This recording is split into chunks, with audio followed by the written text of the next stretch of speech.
America నిఘా సంస్థ CIA బహిర్గతం చేసిన ఫైల్స్ లో రోజుకు కొత్త విషయం వెలుగు చూస్తోంది. చాలా కాలంగా గ్రహాంతరవాసుల ఉనికిపై ప్రపంచవ్యాప్తంగా చర్చ జరుగుతుండగా సిఐఏ ఫైల్స్ ఆసక్తికర విషయాన్ని బహిర్గతం చేశాయి. సోవియట్ యూనియన్ కు చెందిన ఓ ప్లాటూన్ దళం ఉక్రెయిన్ లో శిక్షణలో ఉన్న సమయంలో సాసర ఆకారంలో ఎగురుతున్న వస్తువుపై ఓ సైనికుడు క్షిపణితో దాడి చేసినట్టు సిఐఏ ఫైల్స్ లో ఉంది. ఆ సమయంలో అందులోని గ్రహాంతరవాసులు ఎదురుదాడి చేసినట్లు సిఐఏ పేపర్లో పేర్కొంది. ఈ దాడిలో 23 మంది సైనికులు అక్కడి నుంచి పారిపోవడానికి ముందే బిగుసుకుపోయారని సమాచారం. వారిని ఆ వింత ఆకారాలు సున్నపు రాటుగా మార్చాయని, కాస్త దూరంగా నీడలో ఉన్న 2 సైనికులు ప్రాణాలతో బయటపడ్డారని ఆ పేపర్లలో ఉంది.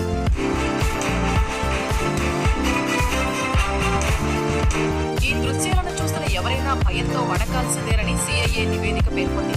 1991లో సోవియట్ కుప్పకూలిన తర్వాత దీనికి సంబంధించిన 250 పేజీల రిపోర్టును సోవియట్ యూనియన్ నిఘా సంస్థ కేజీబీ నుంచి సిఐఏ సంపాదించింది.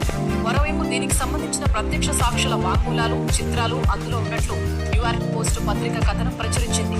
సిఐఏ వద్ద ఉన్న భారీ collection freedom of information act electronic reading room లో అందుబాటులో ఉన్నట్లు ఆ పత్రిక పేర్కొంది.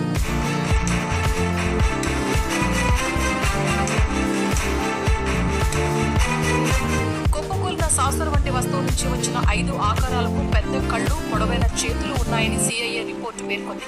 వారు తీవ్రమైన కాంతి, వెలుగుతో ఉన్న పరికరంతో ఎదురుదాడి చేసినట్లు ఆ నివేదిక తెలిపింది.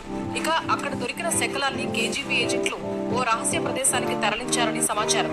గ్రహాంతరవాసుల వద్ద మనం ఊహించిన దానికన్నా అత్యాధునిక ఆయుధాలు ఉన్నట్లు సిఐఏ తేల్చినట్లు ఆ పత్రాల్లో ఉంది.